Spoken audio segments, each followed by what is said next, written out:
लेकिन आप लोग बताओ, क्या आप अगर ये वाला फोन यूज कर रहे हो फिर ये वाला फोन कर रहे हो, क्या आपका फोन हीट कर रहा है? अभी कितनी अजीब बात है ना कि बड़ी बैटरी होने के बाद भी ये फोन आपको ज्यादा आउटपुट प्रोवाइड करेगा, लेकिन इसको भाई 2 महीने हो चुके हैं और अभी भी नेटिवली ना यहाँ पर आप 60 FPS का ये ऑप्शन देख पाओगे। ओके गाइस, मेरे हाथ में दो ऐसे गेमिंग फोन है जो आप 30,000 रुपए के अंदर ले सकते हो, लेकिन इनकी जो परफॉर्मेंस है वो एकदम मिलती है 60-70 हजार वाले फोन की तरह। एक तरफ है मेरे पास पोको X7 Pro और दूसरी तरफ है iQOO Neo 10R।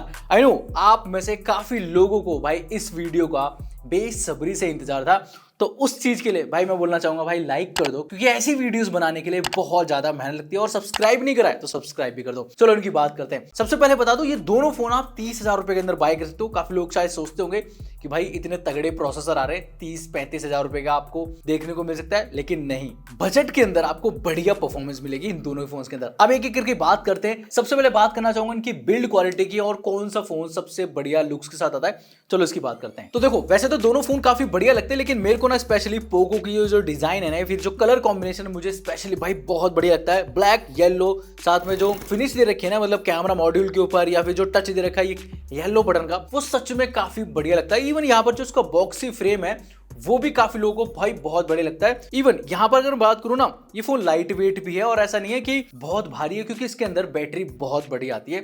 और वहीं अगर मैं बात करूँ इस फोन की, तो ये भी काफी लोगों को पसंद आ सकता है, क्योंकि ये ना बहुत लाइट वेट तो है ही, साथ में ये पतला काफी है और वन हैंड यूज के लिए काफी सही रहेगा। और यहाँ पर भी बैटरी भाई छोटी नहीं आती, यहाँ पर भी काफी बड़ी बैटरी आती है।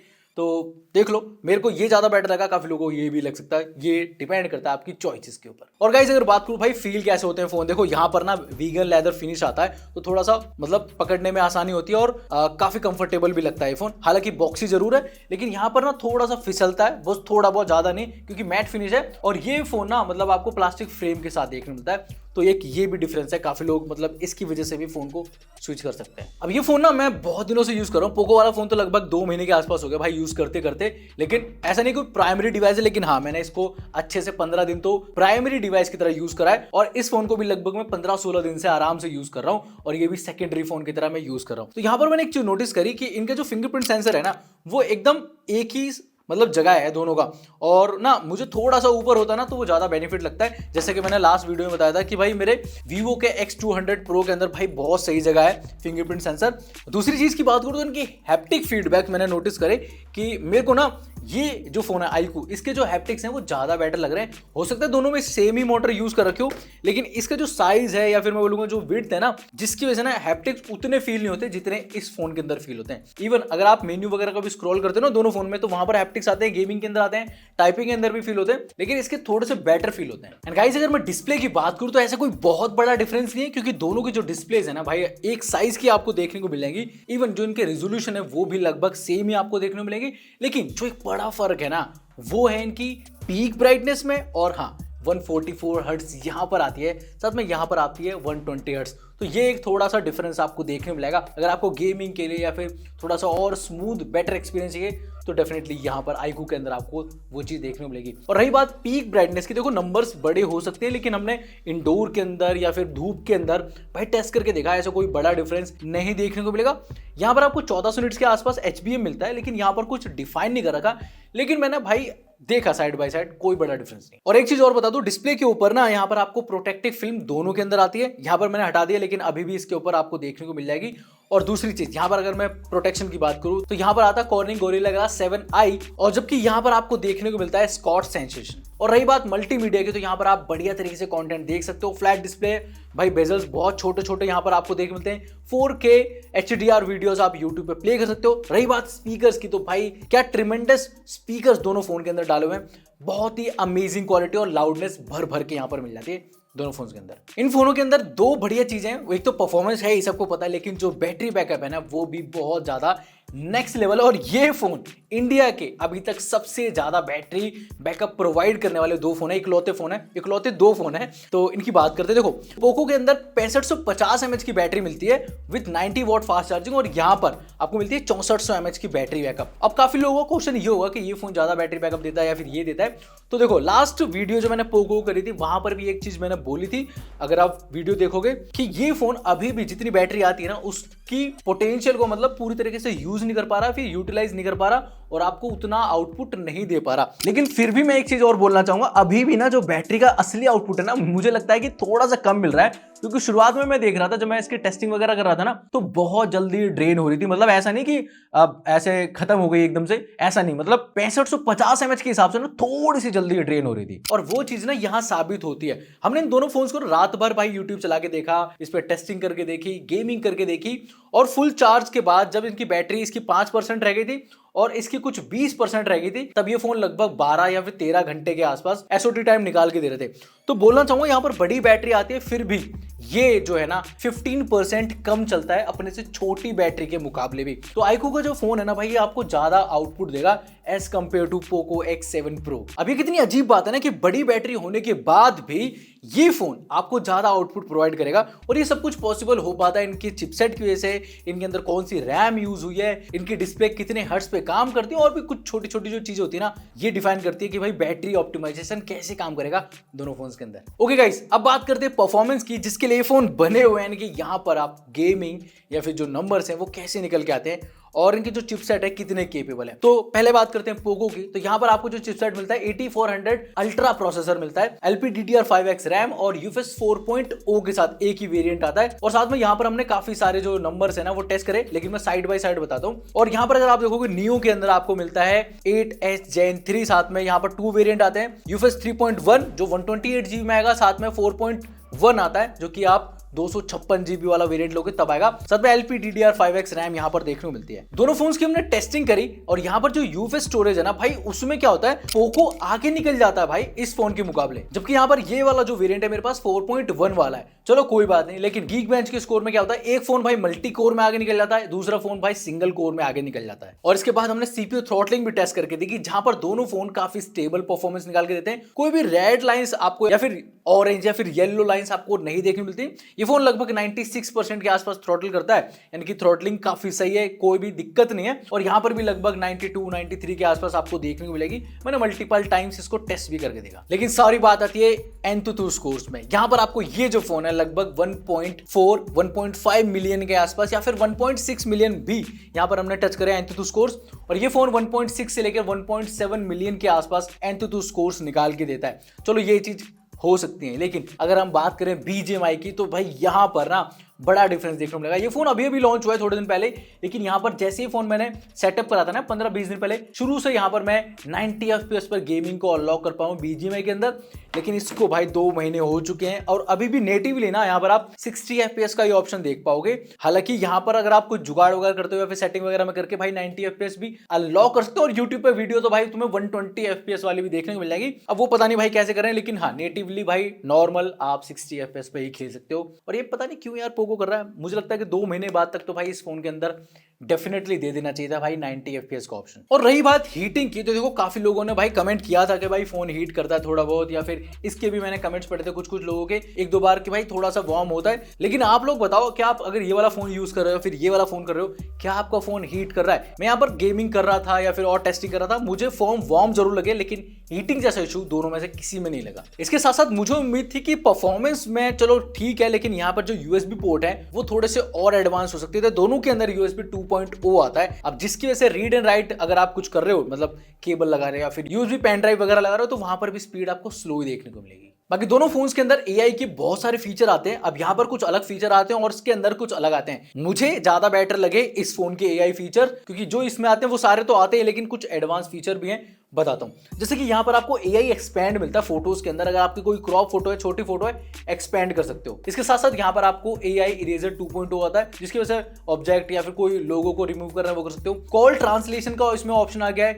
स्क्रीन ट्रांसलेशन का फीचर यहाँ पर आपको मिल जाता है, और ये दोनों तीनों फीचर भाई इसके अंदर भी आते हैं। लेकिन यहाँ पर आपको सर्कल टू सर्च का ऑप्शन आ गया है, जो कि अभी पोको के अंदर इनेबल नहीं है। यहाँ पर जेमिनी खुल जाता है उसकी जगह। बाकी iQOO के अंदर आप कॉल रिकॉर्डिंग कर सकते हो, इसके अंदर भी कर सकते हो, लेकिन थोड़ा सा जुगाड़ करना पड़ेगा। और बाकी यहाँ पर आपको हाइड लॉक, ऐप लॉक, ये सारे फीचर मिल जाते हैं। इसके साथ ना एक बड़ा डिफरेंस देख रहा था भाई IP रेटिंग के अंदर। यहाँ पर आपको IP65 मिलता है, और ब्रांड है ना इतना इसका ढोल नगाड़ा कुछ भी नहीं बजाया कि हमारे फोन के अंदर IP65 मिलता है, IP62, 3, 4 या 8 मिलता है, क्योंकि थोड़ा सा नंबर कम है। लेकिन भाई इन्होंने तो भाई IP68 मिलता है, और काफी लोगों को वाटरप्रूफ या बोल सकता हूँ पानी के अंदर अगर कुछ शॉट वगैरह लेने हैं तो उसके लिए फोन चाहिए होता है, तो भाई ये थोड़ा सा डिफरेंस क्रिएट कर देगा। इसकी तरफ जाना अगर आपको ये सारी चीजें चाहिए तो। और अब बात करते हैं एंड्रॉइड अपडेट्स की, ब्लोटवेयर्स की। तो यहाँ पर आपको 3+ में 4 ईयर के ओएस अपडेट मिलते हैं, लेकिन भी आपको ब्लोटवेयर वगैरह देखने को मिलते हैं जिन्हें आप इंस्टॉल कर सकते हो। और सेम कहानी यहाँ पर भी है, ब्लोटवेयर यहाँ पर भी देखने को मिलते हैं, लेकिन ये एंड्रॉइड 15 के साथ आता है, साथ में 3+ में 4 ईयर की ओएस अपडेट, यानी कि 1 साल ज्यादा यूज कर पाओगे अगर आप सिक्योरिटी पैचेस की बात कर रहे हो फिर ओएस अपडेट की बात कर रहे हो तो। इसके साथ साथ दोनों फोन्स के अंदर आपको IR ब्लास्टर मिलते हैं, लेकिन पोको के अंदर आपको NFC का सपोर्ट मिल जाता है, LHDC का सपोर्ट मिल जाता है, LDAC का सपोर्ट मिलता है। अब ये फायदा करेगा जब भी आप कोई हाई एंड ऑडियो सुनोगे या फिर डिवाइस लगाओगे तो वहां पर आपको जो ऑडियो क्वालिटी है वो थोड़ी सी और इनहेंस और शार्प नजर आएगी as compare to iQOO Neo 10R। Okay, तो यहाँ पर कैमरास की बात करें तो यहाँ पर भी आपको 50+ में 8 मेगापिक्सल का जो सेंसर है वो देखने को मिलता है, और यहाँ पर भी आपको 50+ में 8 मेगापिक्सल का अल्ट्रा वाइड सेंसर देखने को मिलता है। लेकिन हाँ, यहाँ पर सेंसर दोनों फोन्स के अलग हैं, और सामने की जो सेल्फी कैमरा है यहाँ पर 20 मेगापिक्सल मिलता है, और यहाँ पर आपको 32 मेगापिक्सल देखने को मिलता है। और यहाँ पर हमने काफी side by side photos click करी है। चलो मैं एक एक करके बात करता हूँ। समझ लो आप इस लाइटिंग कंडीशन के अंदर फोटोज क्लिक कर रहे हो, तो यहाँ पर होता क्या है, मैंने एक सेल्फी क्लिक करी जहां पर इसका 20 मेगापिक्सल फोटो अच्छी लेता है और वाइड एंगल के साथ लेता है, जहां पर आपको 21 mm के आसपास फोटो वाइड मिलती है, जबकि यहां पर 28 mm के आसपास मिलती है। और मुझे ये चीज समझ में नहीं आ रही, भाई 32 मेगापिक्सल का कैमरा फिर भी इतना टाइट लेंस कैसे है। लेकिन जब डिटेल्स की बात आती है तो भाई iQOO का फोन है ना, थोड़ा सा ज्यादा बढ़िया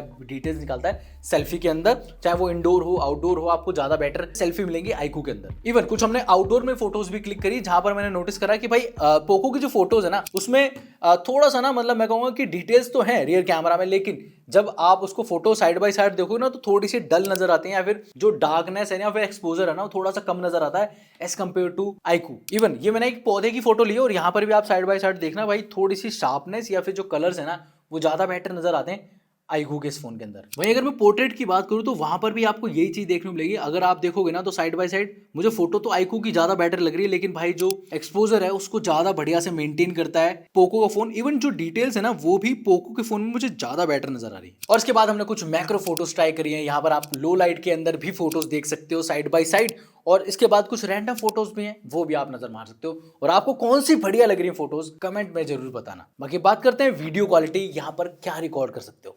तो ये है इनका फ्रंट कैमरा, और भाई यहाँ पर ना दोनों फोन से आप 1080p 30 fps पे रिकॉर्ड कर पाओगे नॉर्मल वीडियो को। अभी मैं सिनेमैटिक पे रिकॉर्ड कर रहा हूँ ताकि भाई दोबारा मेरे को रिकॉर्ड ना करनी पड़े। अब यहाँ पर ना स्काई का जो कलर है ना वो आप देख पा रहे होगे भाई, दोनों में ना थोड़ा सा डिफरेंस देखने को मिलेगा।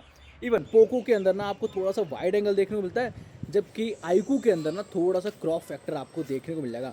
बाकी माइक्रोफोन अभी मैं इसी से रिकॉर्ड कर रहा हूँ, और इसके बाद ना चलने के बाद आपको कुछ वीडियोस ऐसी दिखाई देगी। मैं स्विच करता हूँ इसके रियर कैमरा पर ताकि आपको एक अंदाज़ा लग जाए रियर कैमरा कैसे काम करता है। और दोस्तों मैं आपका अनूप सोनी यहाँ पर स्वागत करता हूँ इस वीडियो के अंदर, जहाँ पर हम पोको के अंदर भी और iQOO के अंदर भी 4K 60 fps पर रिकॉर्ड कर रहे हैं। लेकिन डिफरेंस ये बस ये है कि iQOO के अंदर स्टेबलाइजेशन ऑन है, और अगर मैं पोको के अंदर ऑन करता हूँ तो वहाँ पर ना 1080p 30 fps का ऑप्शन ऑन हो जाता है। तो ये आपको डिफरेंस देखने को मिल जाएगा। बाकी स्किन टोन्स का फ़र्क डेफिनेटली आपको देखने मिल जाएगा। बाकी आप मुझे बताओ किसकी वीडियो सबसे बेस्ट आपको दिखाई दे रही है।